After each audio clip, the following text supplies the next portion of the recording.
Coming up on 5 Minute News. Cuomo addresses harassment claims, vows to stay in office. Pentagon hesitated on sending guard to Capitol riot. And EU and Britain clash again in latest post-Brexit spat. It's Thursday, March 4. I'm Anthony Davis.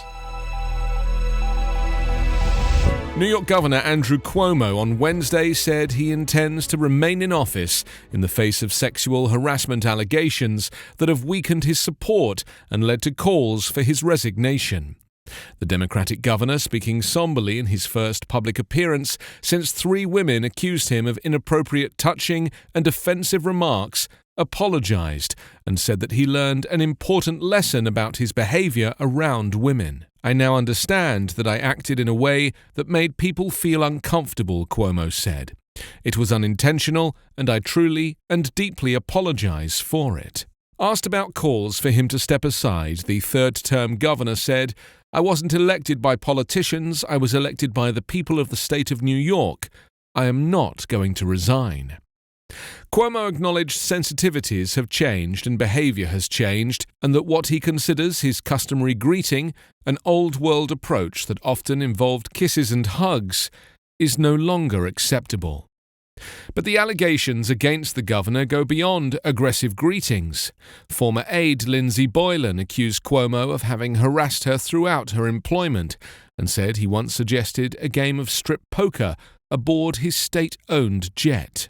Cuomo said he will fully cooperate with the investigation into the allegations being overseen by the state's independently elected Attorney General Letitia James, who is in the process of selecting an outside law firm to conduct the probe and conduct its findings in a public report. Defense Department leaders placed unusual restrictions on the National Guard for the day of the Capitol riot and delayed sending help for hours, despite an urgent plea from police for reinforcement, according to testimony on Wednesday that added to the finger-pointing about the government response. Major General William Walker, commanding general of the District of Columbia National Guard, told senators that the then Chief of Capitol Police requested military support in a voice cracking with emotion in a 1:49 p.m. call as rioters began pushing toward the Capitol.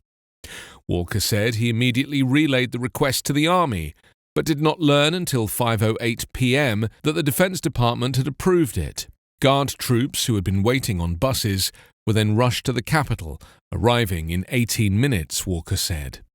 The hours-long delay cost the National Guard precious minutes in the early hours of the rioting, with Walker saying he could have got personnel into the building within 20 minutes of getting approval.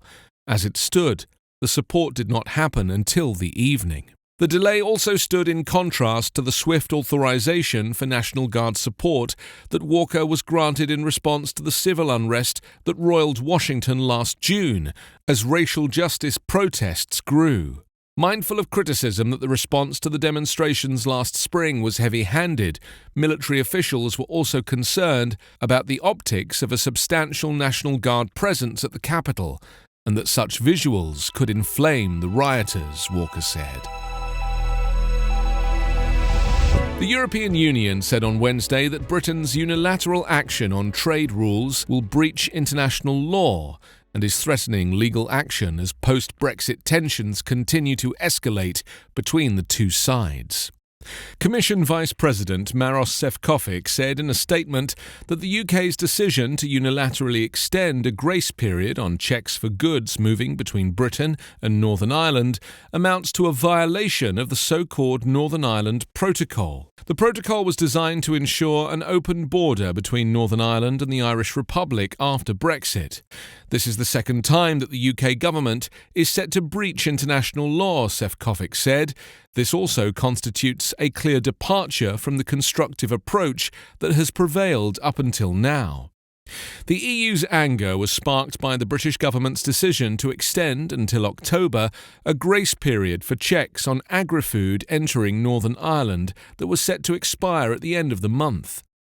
In September last year, the UK had already upset the 27-nation bloc when it considered, and then backpedalled, legislation that would have given Boris Johnson's government the power to override part of the Brexit withdrawal agreement relating to Northern Ireland.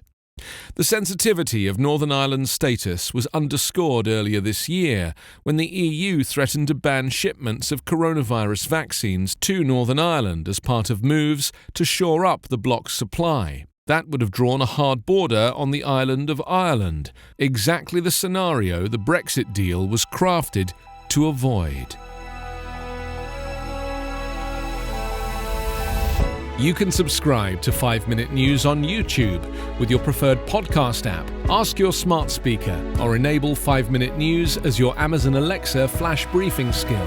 Subscribe, rate and review online at 5minute.news. 5 Minute News is an Evergreen Podcast covering politics, inequality, health and climate, delivering independent, unbiased and essential world news daily.